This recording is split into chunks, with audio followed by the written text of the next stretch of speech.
Aj ty sa porovnávaš s ostatnými? Vítam vás pri sérii 33 lekcií za 33 rokov môjho života. Aj ja som sa porovnávala dlhé roky.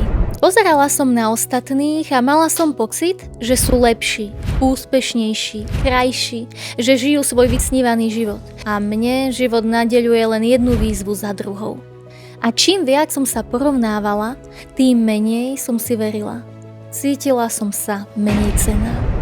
Kladla som si otázku, ktorú možno veľmi dobre poznáš aj ty. Prečo sa to deje práve mne?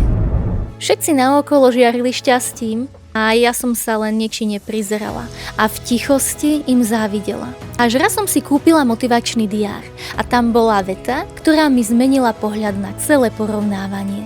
A dnes ju s tebou chcem zdieľať ako ďalšiu lekciu z môjho života. Nikdy sa s nikým neporovnávaj. Nemôžeš predsa porovnávať slnko a mesiac. Žiaria vtedy, keď príde ich čas. A v tej chvíli mi to došlo. Každý z nás má svoj čas, svoju cestu, svoje lekcie, svoje výzvy, ktoré musí zvládnuť.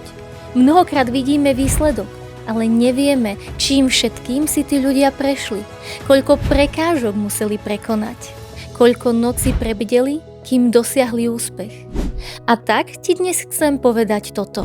Namiesto porovnávania sa s inými, porovnávaj sa len sám so sebou. Buď každý deň o kúsok lepšou verziou seba.